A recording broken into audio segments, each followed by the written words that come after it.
Hello, wonderful folks. I'm Victoria, and I'm one of the older members here. I see many of you sharing stories about your horrible mothers-in-law, and I feel for you. I was fortunate to have an amazing mother-in-law and always strived to be like her. So when my son Daniel introduced me to his girlfriend, Melissa, I was warm and welcoming. As a middle-class widow with no one except my son, I was excited to welcome Melissa into our family. However, she wasn't interested in having a relationship with me. I tried to arrange lunches and dinners, but she always declined, saying we had different tastes. Victoria, I don't think it's a good idea for us to go out, Melissa would say. It's okay, Melissa. I know I'm old, but I can still adapt. Maybe you can teach me a few things, I responded, hopeful. It's not about your age, Victoria. It's about your class. You're just a poor old lady comfortable with a trashy lifestyle. I'm not so cheap as you. I'm just glad Daniel didn't turn out like you. Otherwise, I wouldn't have dated him. My parents and I belong to the upper class, and I just can't mix with anyone beneath us. I hope you understand and stop trying to get close to me. It just won't happen. To say I was hurt would be an understatement. I had hoped for a good relationship with my daughter-in-law, but she thought I was beneath her. I lost my husband at a young age and raised my son alone. I never remarried because my husband was everything to me. I remained poor but did my best to give Daniel everything he needed. He is a great son who made it big in the world and often offered to help me, but I always declined. I was content with my life. Still, Melissa's words stung, and I never tried to ask her out again. After Daniel and Melissa got married, things worsened. She slowly excluded me from their lives, never inviting me to their events. I missed my son's promotion celebration, their anniversaries, birthdays, and other gatherings. My son expressed his disappointment with his wife and even considered separating from her because she had become controlling and didn't want him to stay in contact with me. I advised him not to make any rash decisions and to give his wife a few more chances. Separation was off the table soon, as Melissa became pregnant with a daughter. But even after that, nothing changed. She excluded me from the baby shower and gender reveal and didn't let me meet the baby at the hospital. I never complained because I didn't want to cause trouble. For 6 years, I continued to be excluded from my own son's family. I did manage to have a great relationship with my granddaughter, but Melissa began to put a stop to that too. I was at my wit's end and suspected Melissa was planning something drastic. My suspicions were confirmed when Daniel showed up at my house looking very downcast. Daniel, you don't look well. What's the matter? Is something going on? Mom, I just can't do this anymore. I've tried everything, but things are only getting worse. I can't even talk to you without worrying about starting a fight at home. Is Melissa creating problems again? Daniel, it's breaking my heart to see you like this. You don't have to come to see me if it means your troubles will get worse. Mom, I need you in my life. I don't like the way Melissa has been trying to control me. I've been unhappy in this marriage for a long time now. I never thought she would create a divide between us. I even overheard her talking to her sister about how she planned to stop you from seeing my daughter. I was taken aback by Daniel's words, though not entirely surprised. Melissa had been acting very strangely, always making excuses when I asked to see my granddaughter. I had even offered to come by and see them, but she was always either busy or out with the baby. It was already suspicious, and now I was very anxious about what Melissa had planned. Daniel, did you confront her about this? What does she even have to say for herself? Mom, what can I say to her? I always suspected Melissa was going behind my back, making decisions without consulting me. If I question her, she just screams at me and throws things. It traumatizes our daughter as well. That is not okay, Daniel. Look, if you don't want your child around me, I would understand. There can be many reasons why you might feel I shouldn't be in your daughter's life. I will respect your wishes. Mom, are you crazy? Why would I ever do that? You are the best grandma and the best mother ever. I have absolutely no reason to stop my daughter from seeing you. Hell, my daughter would be devastated if her mother went through with this plan. Daniel looked stricken with grief and anger. It broke my heart to see my poor son suffering so much. He had truly made a big mistake in choosing his life partner, and I wish I had warned him. I didn't want to meddle in my son's relationship, so I kept my mouth shut. I didn't protest when Daniel pulled away from me because of his wife. I wanted him to be happy, even if it meant losing contact with him. Had I known what a horrible situation my son was in, I would have helped him sooner. I comforted him and said, Daniel, ignoring these problems and remaining quiet is not a solution. You are clearly miserable and need help. You need to stand up to your wife for a bit. If she loves you, she will be willing to change. Mom, that is never going to happen. I've begged her multiple times to get help. I suggested couples counseling and other things, but she just doesn't listen to me. I did my best, but I think it's time to cut my losses. I only see divorce as the ultimate solution. I think you should consider all aspects before you make a decision. Why don't you go home and try to talk to Melissa one last time? After that, I will support whatever decision you make. Melissa was a pretty wretched woman, but she was still Daniel's wife. Even if she didn't like me, I would have been happy if my son was happy. But Melissa had been really toxic towards my son, which became clear to me that day. I believe everyone should be given a last chance before being punished for their actions. For their child's sake, I hoped she would come to her senses and improve her behavior. My son was desperate for a change. I will give her one chance. I'll talk to her and lay down my terms. If she doesn't listen and tries to cut you out again, I will file for divorce. I'll talk to a lawyer and have the paperwork ready. I will only file if and when she messes up. Promise me you will let me know if that happens. I promise I will let you know, Daniel. I can see that you are extremely unhappy and I feel really bad for you. I don't want you to live like this. If Melissa doesn't improve her behavior, I'm afraid it will start to affect my granddaughter as well. That is exactly why I have been considering divorce. You asked me to give her one chance, so I'm doing that. But if she tries to act smart, I won't have any second thoughts. I agreed with Daniel because I really didn't want him to be unhappy. If Melissa continued to be uncooperative and entitled, he deserved to separate from her and live a healthy life. I wanted my grandchild to have a healthy home life as well. Daniel went home and talked to his wife about their problems. To no one's surprise, she blew up at him, calling him names and accusing him of choosing his mother over her. They had a massive fight. However, this time things turned out a little differently. Melissa saw that Daniel wasn't backing down or caving into her demands. He was adamant about standing up against her, which was a big blow to her. Daniel later told me, "Melissa didn't expect me to stand my ground, Mom. I think that's part of the reason why she asked for a second chance and promised to improve herself. She even promised not to cut you off from our daughter." It sounds too good to be true, Daniel. I have this gut feeling Melissa's just lying to pacify you. I won't lie, Daniel, but I feel the same way. Still, she has asked for a chance. Give it to her and wait to see if things get better. I'm doing that, Mom, but I'm also talking to my lawyer just in case. I will get the paperwork done. You don't have Melissa like I do, Mom. I can see right through her. She won't keep her promise to me, I just know it. The weariness in Daniel's voice really did break my heart. For years, I nursed my own wounds caused by Melissa and was unable to bear her behavior. I had no idea how much worse my son had it with her. She had completely broken his spirit and didn't even acknowledge her wrongs. Straight away, Melissa was a heartless woman, and Daniel was right about her. What Melissa did next proved Daniel's fears were justified. About 2 weeks later, I called Melissa to tell her I was coming over. It had been a while since I had seen my granddaughter, and I decided it was time for a visit. I knew they were out of school for summer break and had plenty of time to hang out with me. Plus, Melissa had promised Daniel not to cut me off from my granddaughter, so I didn't need her permission to see them, and she didn't bother to stop me. I thought maybe Melissa was finally letting go of her controlling behavior and whatever anger she had towards me. Oh boy, was I wrong.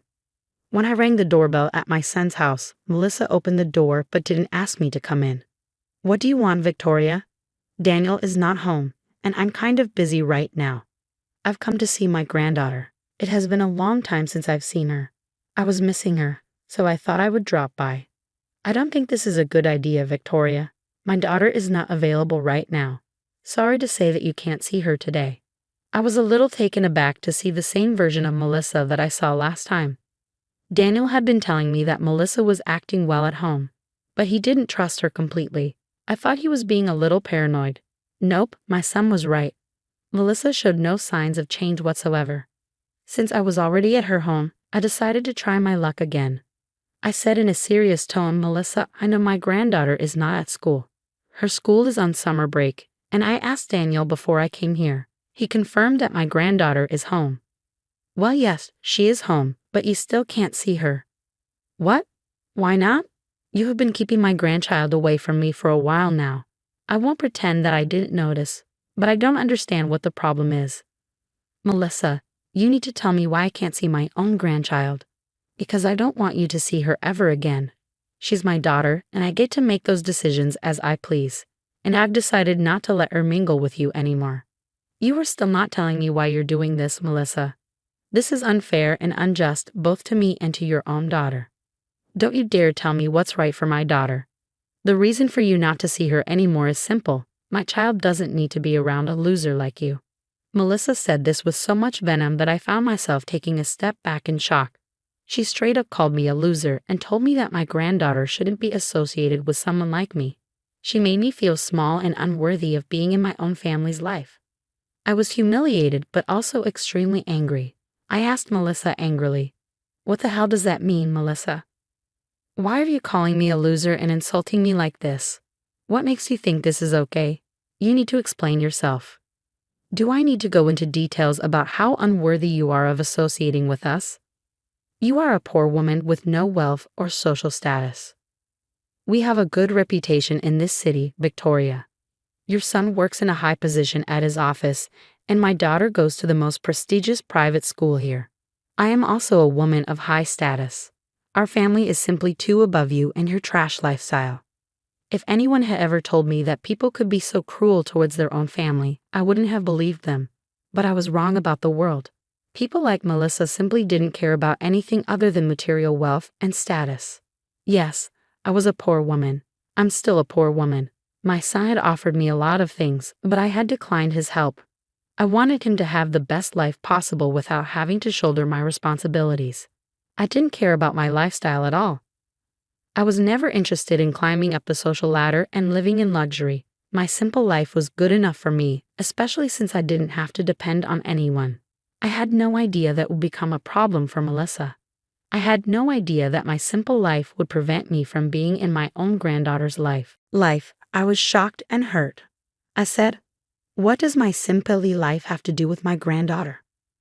I know I can't give her much material stuff, but her dad already does that for me. She doesn't even complain when I don't bring her extravagant gifts.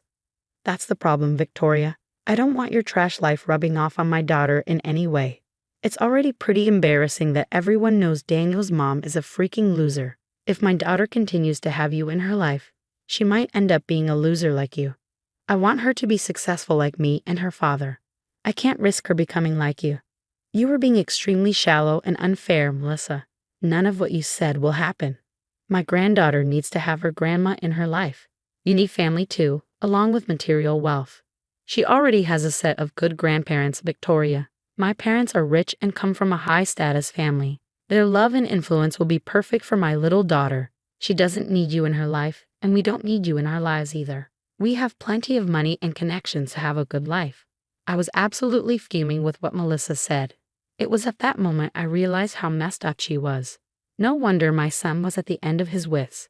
Since I didn't see Melissa much, I didn't know how shallow and superficial she could be. I was actually thanking my lucky stars that I didn't have to deal with her more than I had. It also made it clear to me how miserable my son really was living with her all the time. Everything that came out of Melissa's mouth sealed my resolve to encourage my son to divorce her. With my mind made up, I smiled at Melissa and gently told her, "I think you are a little wrong in your assumption, Melissa.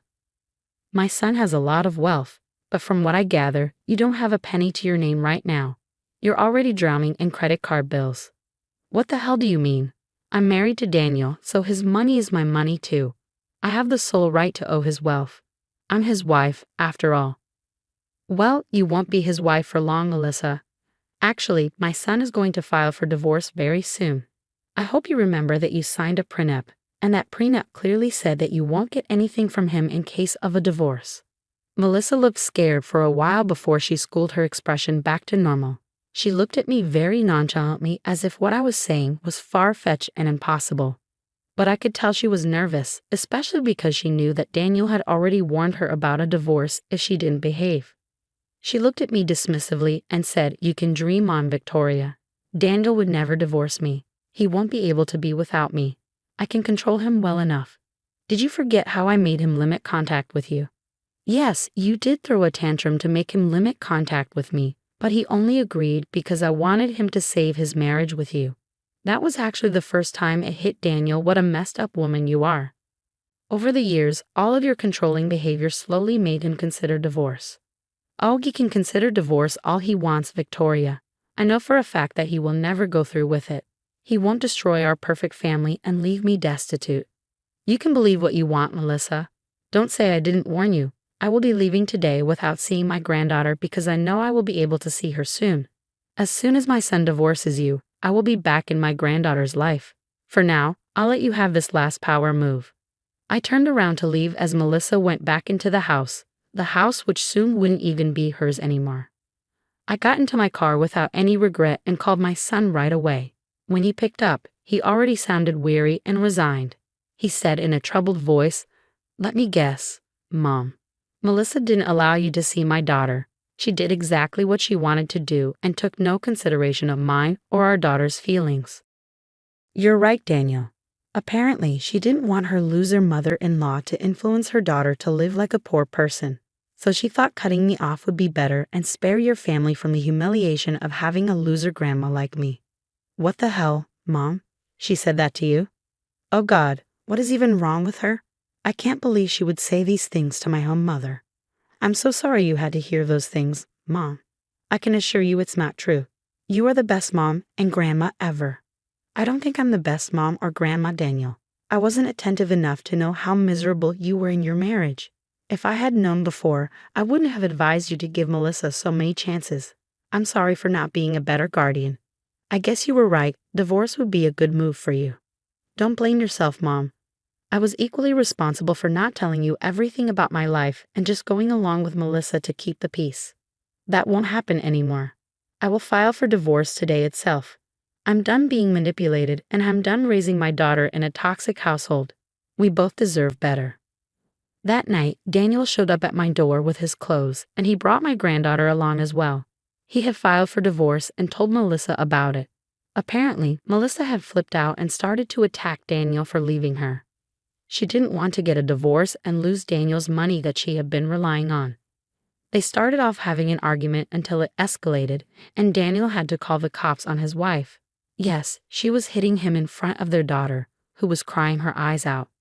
My poor granddaughter was traumatized and was clutching my son because she was scared her father was hurt. What followed after that night was truly shocking. Melissa went to take her parents' help to make Daniel stay. Like I said, she didn't even have the money for a lawyer and thought her parents would be of help. Imagine her surprise when her parents closed the door in her face and told her to never contact them again. Also, she had been disinherited a while back. Now, why did her parents take such a drastic step? Well, they didn't support her entitled and abusive behavior. They were furious with her for hitting my son and traumatizing our granddaughter. Something else came out as well, which they had told us and the CPS workers. Melissa was abusing my granddaughter. She was starving her because she didn't want her to get fat. A lot of other things came out, and Melissa lost custody of her daughter. I won't go into detail about their messy divorce and all the details of abuse that came out in court. I'll just say that they were able to get divorced in a year. Melissa lost custody, and Daniel got my granddaughter full-time. I moved in with him to help out. Both Daniel and my granddaughter are in therapy, and my son actually had a protective order against Melissa for the physical abuse. Shortly before the divorce was finalized, Melissa had shown up at my door to beg me for forgiveness. She wanted my help to get her marriage and child back. Suffice it to say, I kicked her out instantly. Right now, I'm having a good life with my son and granddaughter, who are happy to be rid of that horrible woman. It looks like we will be okay, while Melissa is off working at a convenience store after losing everything and becoming the poor loser she didn't want to be.